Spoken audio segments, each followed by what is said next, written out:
Os rios não bebem a sua própria água. As árvores não comem seus próprios frutos.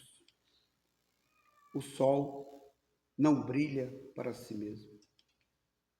As flores não espalham sua fragrância para si. Viver para os outros é uma regra da natureza. A vida é boa quando você está feliz, mas a vida é muito melhor quando os outros estão felizes por sua causa. Boa noite a todos. A paz de Jesus esteja conosco. Gostaria que vocês dessem uma olhadinha nas imagens que está apresentada nos slides, para a gente iniciar o nosso trabalho tentando compreender, afinal, o que é um tabernáculo. A princípio, com toda certeza, nós associamos a igreja. Mas como surgiu a ideia do tabernáculo e o que ele se propunha à época dos hebreus? Nas imagens vocês veem aí, principalmente esta, está mais nítida? Boa noite. Que era um santuário portátil, que os hebreus, em dado momento, começaram a fazer e conduzirem para transportar a Arca da Aliança. Esse tabernáculo, segundo a Bíblia, era para os hebreus a habitação de Deus entre os filhos de Israel. Isso está lá em Êxodo, quando o Senhor deu ordens a Moisés para construir. Grifamos aí o Senhor deu e não o Senhor Deus. O Espírito de Jeová, aquele que acompanhava Moisés, ajudando-lhe na sua missão. Ministrou-lhe para organizar, por assim dizer, esta sociedade de uma forma religiosa, para que ela também conseguisse, juntamente com Moisés, a terra prometida chegarem.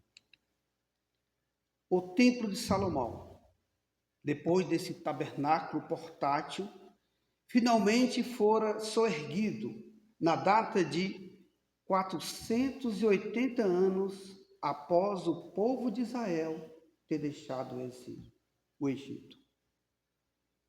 Ou seja, cerca de 1005 anos antes de Jesus, é que o Templo de Salomão fora soerguido. Até então, era portátil, porque era um povo nômade. E ali abrigavam a Arca da Aliança, onde outras coisas, ou principalmente, estavam as tábuas de Moisés. E olhando assim para esse tabernáculo, com essa conjuntura, onde a gente vê, de certo modo, aqui em lona, mas agora em paredes, em um átrio muito grande, onde tem uma primeira porta de entrada.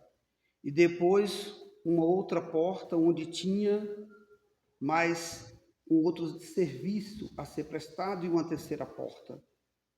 Para os hebreus daquela época, sobretudo para esse povo judeu, esta pergunta que nós estamos a fazer agora, se fora do tabernáculo não há salvação, para eles sim.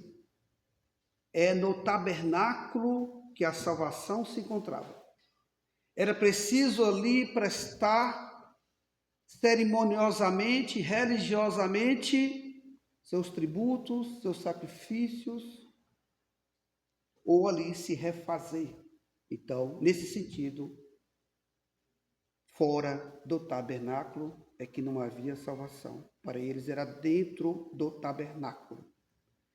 Agora que percebam que, curiosamente, como era feito ou esse processo se realizava ali dentro do tabernáculo. A primeira porta de entrada em volta desta muralha ou parede, mas na época quando era portátil era feito de tecido, mas já feito o Templo de Salomão, são paredes, essa primeira porta de entrada se chamava caminho. Caminho. Ao entrar nessa primeira porta, você vai se deparar com um altar de bronze. Aí na fotografia dá para vocês perceberem. Onde no passado as pessoas deixavam uma oferta para o Criador. Ao passar pela essa primeira porta, o primeiro ato era deixar uma oferta. Nessa primeira porta, nesse primeiro espaço, era também onde se encontrava o altar do sacrifício, além de uma bacia de purificação. Aqui os sacerdotes lavavam suas mãos antes de ministrar no lugar santo. Mais à frente, encontramos uma segunda porta denominada de verdade. Após esse ritual, nesse primeiro espaço, nessa primeira porta amplo, encontramos o altar do incenso. E havia uma terceira porta, mais secreta, exclusiva, chamada de vida. Nessa terceira porta era a entrada para os Santos dos Santos, um processo de espiritualização onde habitava a Arca da Aliança e era exclusivos para os sacerdotes. Trazendo para a nossa realidade de hoje, e olhamos aqui o Templo de Salomão, localizado em São Paulo, Brasil. O Templo de Salomão é uma réplica, pode-se dizer, fiel ao Templo de Salomão, há cerca de 480 anos, depois que os hebreus partiram do Egito em busca e encontraram a sua terra. Bem semelhante. Cabe-se na segunda porta, porque na primeira porta lá também está a recepção. Na segunda porta se encontra também lugares para 10.000 pessoas e as suas terceiras portas locais também, onde seus pastores se reúnem e que não têm acesso ao público. Quando olhamos também o Vaticano, de certo modo, a sua conjuntura, a sua arquitetura, não é tão semelhante ao Templo de Salomão? Ou qualquer outra igreja? Inclusive a Mesquita de Meca, na Arábia Saudita. E a gente se pergunta, agora, passado mais de 2.000 anos, 2.500 anos, por assim dizer, que foi instaurado o Templo de Salomão, onde esse tabernáculo tomou lugar de um espaço físico, portanto, não era mais portátil. As igrejas de hoje, nitidamente cristãs, trazem do seu passado, da sua herança judaica, muitas influências, inclusive na sua conjuntura. Não é tão diferente. E ainda que passado 2.500 anos, continuam a dizer a mesma coisa, que é preciso estar nesta igreja, nesse tabernáculo, deem o nome que quiserem, para conseguirem a salvação. Mas Jesus, dentro de um contexto histórico, porque não importava para ele destruir leis nem os profetas. Diretamente, porque no contexto histórico, ele compreendia muito bem que nesses espaços não estava a salvação, como nós espíritas também compreendemos, que é fora da caridade que não há salvação, e não fora de um templo religioso, um tabernáculo, uma igreja, deem o nome que quiserem. Jesus compreendia tanto isso, e dentro desse contexto histórico, ele fora direto ao povo da sua época e dissera, eu sou o caminho. Estava se referindo à primeira porta, em que os hebreus achavam que ali estava a sua salvação, com sacrifícios, com presentes. não buscando a Deus. E não é tão diferente como nós nos encontramos hoje. Estamos em busca de Deus, uma boa parte, ou daquilo que Deus tem para nos dar. Eu sou o caminho e a verdade, se referindo claramente à segunda porta, que eles acreditavam ali, por um processo de incenso. É tão diferente por aqueles que se preocupam em entrar na segunda porta para receberem apenas passes, ou para receberem alguma unção, ou terem que comungarem e provarem de alguma hóstia. Ele deixa bem claro, chamando a atenção, dentro desse contexto histórico, que ele é a verdade. Ele é também a segunda porta. Por isso que ele disse, eu sou o caminho, a verdade e a vida, a terceira porta exclusiva. Eu, a mim, ninguém vem ao Pai senão por mim. Essa expressão de Jesus, claramente, pode ser interpretada dentro desse contexto histórico. Por que ele dissera isso? Mas Jesus é atemporal. Ele não estava apenas preocupado com o momento histórico daquilo que ele tinha que dizer para uma geração, sabedor dele das demais gerações, infinitas gerações que viriam. Portanto, embora não pudesse ser objetivo e deixar esse recado àquela geração que pouco compreendeu e que, passados 2.500 anos, continuam achando que a primeira, segunda e terceira porta é lá, em seus tabernáculos, nas suas igrejas, nos seus locais, onde se reúnem para falar do Cristo. Ele é tão atemporal. E o contexto agora, do ponto de vista universal, ele fez questão de deixar bem claro isso para a geração que ele estava e para a geração que viria. Olha o que ele disse a seguir: se me amas, guarda os meus mandamentos, e eu rogarei ao Pai, e ele vos enviará outro Consolador, a fim de que fique eternamente convosco. Se aquela geração não estava compreendendo e levando ao pé da letra o que eram a primeira, segunda e terceira porta, embora ele estivesse dando exemplo e clamando para si que modificasse o seu modo de pensar, deixasse de viver normas de condutas e passassem a ter uma filosofia de vida. É muito diferente. Muitos de nós estamos presos a normas de condutas e não a filosofias de vida. Jesus não estava preso a nenhuma norma de conduta, embora fosse de família judaica, ele próprio judeu. Mas em um sábado ele lavava as mãos, em um sábado também ele trabalhava.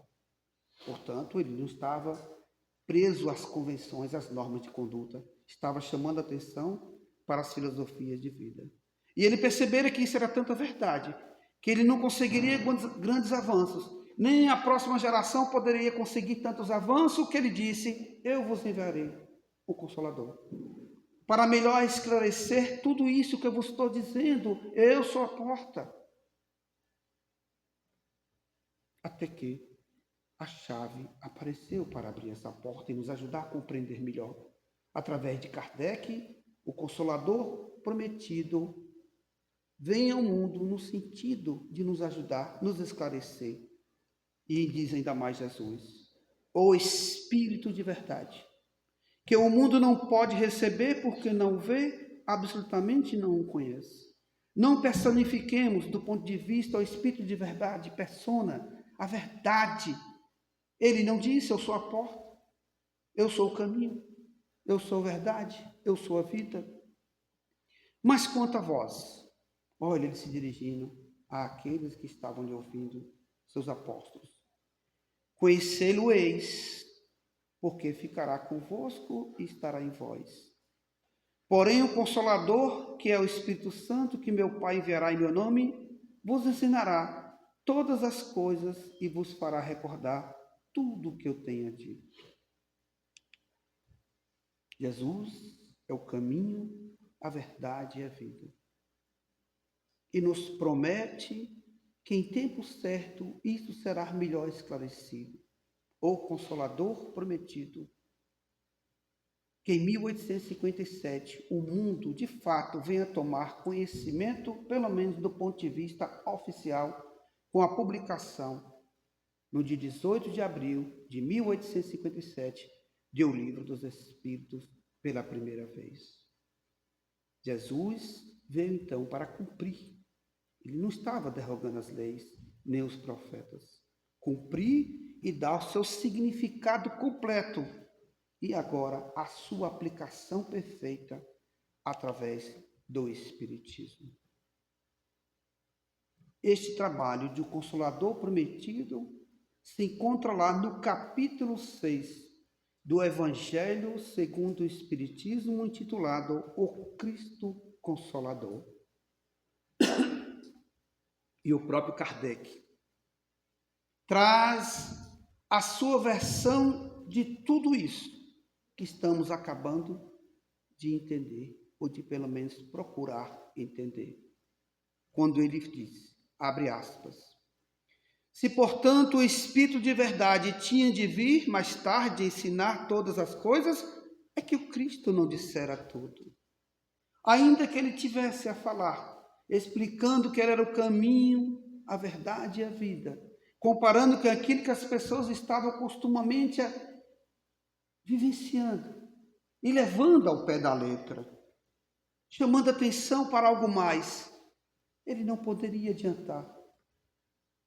Ele não havia dito tudo, era preciso esclarecer melhor. Se ele vem relembrar o que o Cristo disse, o Espírito de verdade, é o que este disse foi esquecido e mal compreendido.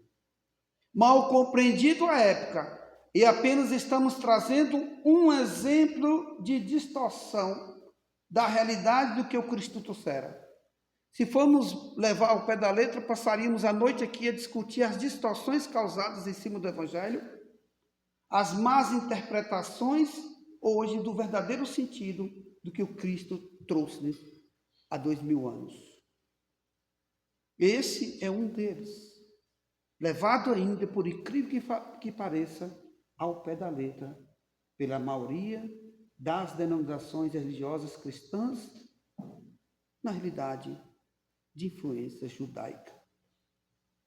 Diz ainda Kardec, o Espiritismo vem abrir os olhos e ouvidos, porquanto fala sem figuras, sem alegorias, é direto, é esclarecedor, acompanha a ciência, tudo é dinâmico, todo aprendizado, a cada dia ele vai se aperfeiçoando, se aprimorando.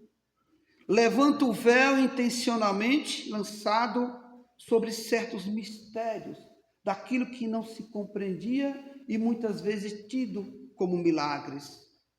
E com a ajuda da ciência, do bom senso, da lógica, vem esclarecer. E não fazer com que as pessoas tenham medo para que possam ser subjugados. Uma grandiosíssima ferramenta dos falsos profetas, dos pseudo-sábios, manipulação, vontade de poder.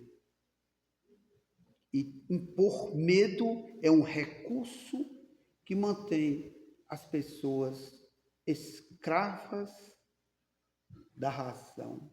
É preciso nos libertarmos. E continua ainda Kardec. Vem finalmente trazer a consolação suprema aos deserdados da terra e a todos os que sofrem, atribuindo causa justa e fim útil a todas as dores. Nesse dito capítulo, o Cristo Consolador, especificamente, vamos encontrar algumas instruções dos Espíritos, entre elas, do Espírito de Verdade.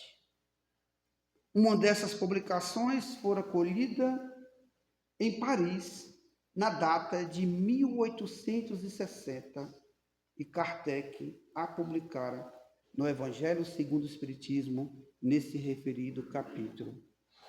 Aí é o Espírito de Verdade a manifestar-se e dizer a que veio, as suas intenções, seus objetivos, correspondendo à vontade do Cristo, que disse que enviaria o Consolador prometido. É ele a escrever, através de médiuns. E agora podemos ter acesso a essa informação aqui, neste exato momento, ou se quisermos, peguemos o Evangelho segundo o Espiritismo, no capítulo 6, o Cristo Consolador, e vejamos estas mensagens na íntegra. Essas são palavras do Espírito de verdade, aquele que Jesus disse que enviaria em seu nome. Olha o que ele diz. Abre aspas. Venham como outrora aos transviados filhos de Israel, trazer-lhes a verdade e dissipar as trevas. Escutai-me. O Espiritismo, como fez antigamente a minha palavra, tem de lembrar aos incrédulos que acima deles reina a imutável verdade. O Deus bom, o Deus grande, que faz germinarem as plantas e se levantarem as ondas. Revelei a doutrina divinal, como um ceifeiro, reuni em feixes e bem espaçoso no seio das humanidades e disse, vinde a mim, todos vós que sofreis. Mensagem obtida pelo Espírito de Verdade, via mediúnica, em 1860, em Paris. Um ano depois, em 1861, está lá também nesse referido capítulo, o capítulo 6, o Cristo Consolador, do livro O Evangelho segundo o Espiritismo, de Allan Kardec. Esta outra mensagem, da qual a gente extraiu este pequeno trecho. Ele diz, estou convosco, e meu apóstolo vos instrui. Bebei na fonte viva do amor e preparai-vos, cativos da vida, a lançar-vos um dia, livres e alegres, no seio daquele que vos criou fracos para vos tornar perfectíveis, e que quer modeleis vós mesmos a vossa maleável argila, a fim de serdes os artífices da vossa imortalidade. 2 anos depois desta mensagem, mas uma mensagem do Espírito de Verdade, desta feita na região, na França, conhecida como Havre, via mediúnica, datada de 1863, quando ele diz, tomai, pois, por divisa estas 2 palavras, devotamento e abnegação. Devotamento aqui, devemos ainda continuar a interpretar como muitos o fazem ao pé da letra, devotar-se a entrar pela primeira porta, o caminho, como era o tabernáculo, devotar-se como faziam os hebreus, e que ainda fazem muitas das denominações religiosas, a adentrar pela segunda porta chamada caminho, ou aqueles no exercício, na condição de líderes, por assim dizer, religiosos, pertencer a um quadro dos que estão exclusivamente na terceira porta, a porta em que eles intitulam a vida. Venha a mim, dizem muitas denominações religiosas ou pseudo-sacerdotes, que eu lhes perdoarei, eu sou intermediário entre o céu e a terra. Jesus clama para ele sendo o caminho, a verdade e a vida. Olha o Espírito de Verdade em mensagem mediúnica datada de 1863. Nós estamos falando aí de praticamente 160 anos de que ele nos chama a atenção novamente, como Cristo fizera, como ainda há pouco dissemos, não criticando, mas chamando a atenção daqueles daquela época que levavam ao pé da letra e diziam, passe pela primeira porta, assim chamado caminho, faça o seu sacrifício, faça as suas ofertas. Entre na segunda porta, a verdade, e aqui se purifiquem. Ó incenso, ó a água. É a preocupação que nós também, espíritas, devemos ter cuidado. Essa porta da verdade também nós temos que abrir literalmente no sentido da preocupação de apenas vir aqui receber passes. Essa verdade não é conseguida através da interação dos dois planos da vida? Quando a gente nunca se esqueça disso. Relembrando ainda as palavras de Jesus, conhecereis a verdade e afinal ela vos libertará. Que verdade? E que libertação? Nós nunca vamos conseguir isso que Jesus nos solicitara, de conhecer a verdade e nos libertar, se não fizermos três coisas. Primeiro, é necessário compreender. Mas aquilo que você compreende, muitas vezes, principalmente nos dias de hoje, as pessoas se envolvem num processo de informação ou de busca pela informação e acreditam que com isso têm conhecimento. O máximo que eles desenvolvem são achismos. Informação nunca fora sinônimo de conhecimento. Conhecimento é estudo, é sabedoria, é experiência de vida. Portanto, você só vai adquirir depois de compreender, se sentir aquilo que você está a compreender. Compreender, sentir, vivenciar. Só vamos vivenciar. Só vamos ter filosofia de vida e não normas de conduta quando avançarmos. Sentir aquilo que a gente está a compreender. Trazer para dentro de nós, e isso vai facilitar as nossas vivências. Se ficarmos no campo da compreensão, seremos letras mortas. Como aqueles de 2.500 anos atrás, desde a época de Moisés, desde a época do primeiro templo de Salomão, assim fundado, até os dias de hoje, daqueles que pensam que naquele espaço aqui está a sua salvação. Diz ainda o Espírito de verdade, que esse devotamento, ele é acompanhado, por isso, abnegação, aliás, devotamento e abnegação. Abnegar-se, desapegar-se. Sair das suas rigidez cognitivas quando suas crenças, suas culturas, aquilo que você acredita e às vezes discute ferozmente, tomando como verdade única. Abnegar-se, desapegar-se, refazer-se, ressignificar-se, recomeçar. Sair da rigidez cognitiva, sair dessa rigidez emocional dentro de nós e sermos mais flexíveis.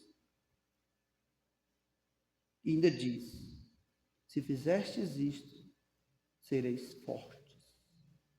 Espírito de verdade nos alertando. Nesta mensagem mediúnica de 1863. Porque elas resumem, nos alerta, todos os deveres que a caridade e a humildade vos impõem. Abnegação e devotamento. Começamos a fazer algo e começamos a procrastinar. Não nos envolvemos, não avançamos, estagnamos. Temos medo de dar o próximo passo. Mudança causa sofrimento, com toda certeza. Mudar não é fácil. Você está em uma zona de conforto. E quando você se propõe a mudança, com toda certeza, isso causa muitas divergências consigo próprio. E ainda diz o Espírito de verdade, o sentimento de dever cumprido vos dará repouso ao espírito e resignação. Que sabe as palavras. Será que se a gente ficar no campo da compreensão e discutir o que ele acabou de dizer, nós vamos avançar para uma vivência? Se sentirmos, pode ter certeza que o processo de vivência estará se acelerando dentro de nós. Sinta o que ele disse. Traga para a sua experiência de vida quando ele diz aqui. Sentimento de dever cumprido vos dará repouso ao espírito e resignação. Isso são palavras? Conseguiremos entender o sentimento de dever cumprido apenas de forma racional? Como será possível? É preciso que você sinta. E nós sentimos quando a gente faz algum ato de caridade, quando a gente pratica o bem, quando a gente está bem consigo próprio. Ainda diz, o coração bate então melhor, a alma se asserena e o corpo se forra aos desfalecimentos. Por isso que o corpo tanto menos forte se sente, quanto mais profundamente golpeado é o espírito. Relembremos ainda daquilo que a gente começou a falar. Para aqueles que chegaram depois, não ouviram, para concluirmos o trabalho desta noite. As águas, percebam, as águas do rio. O rio bebe as suas próprias águas?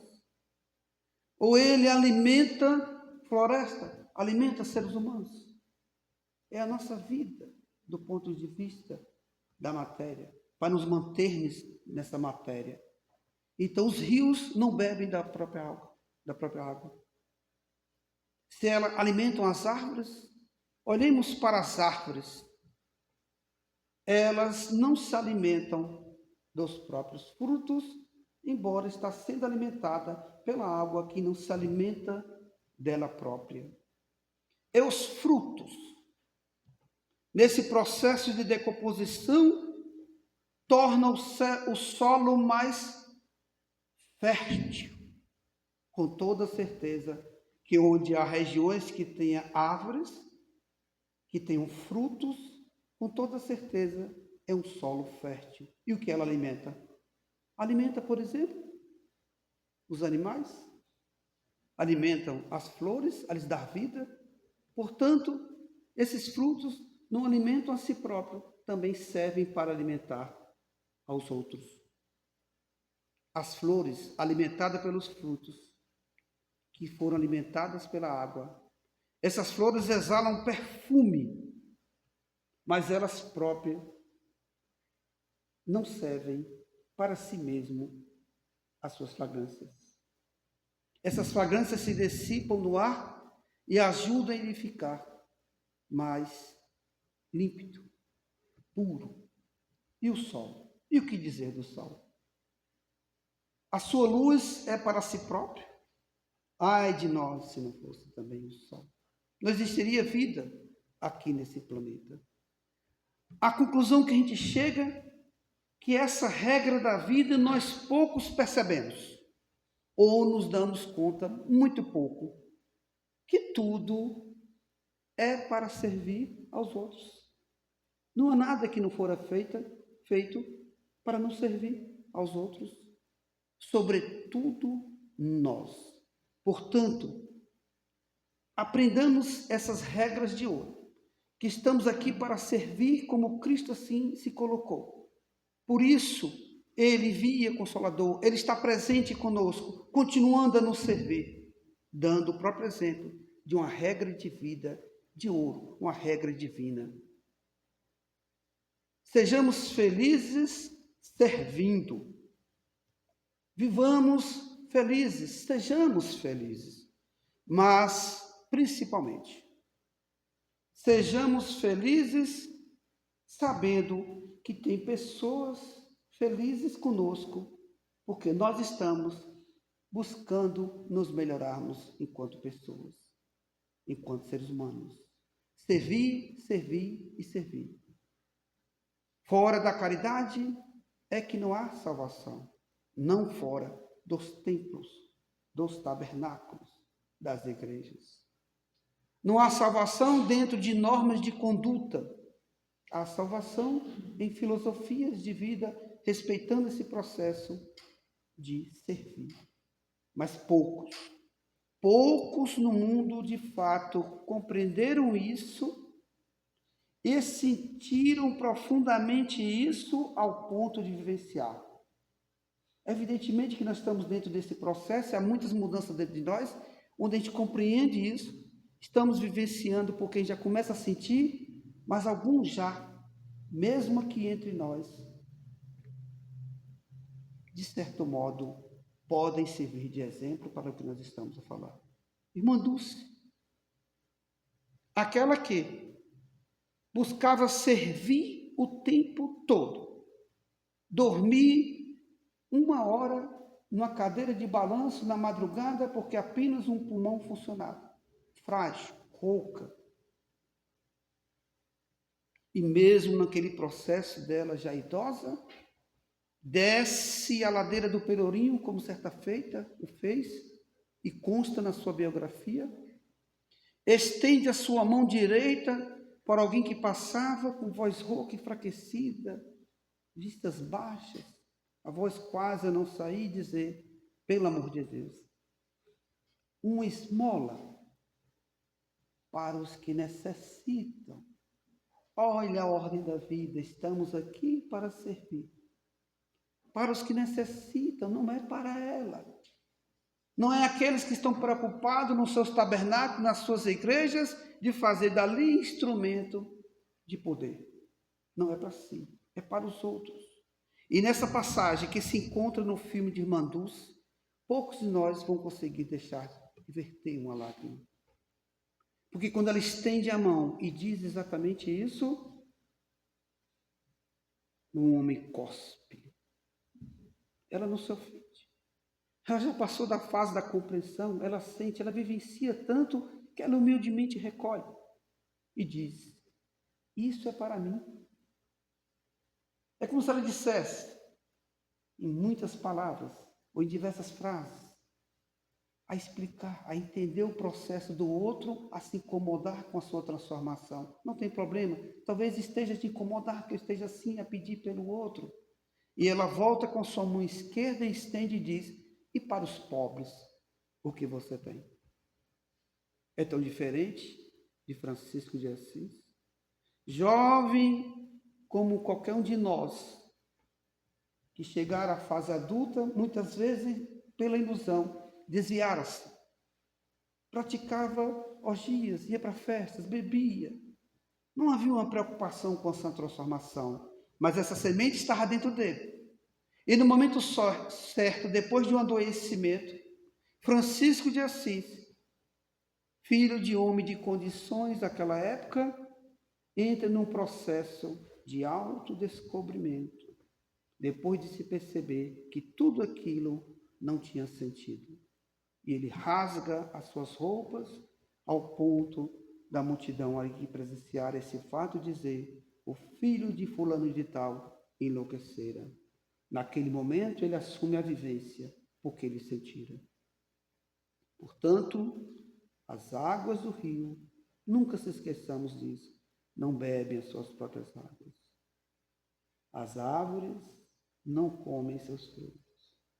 As flores não exalam suas fragrâncias para si mesmo, e nem o sol brilha para si próprio. Muito obrigado a todos.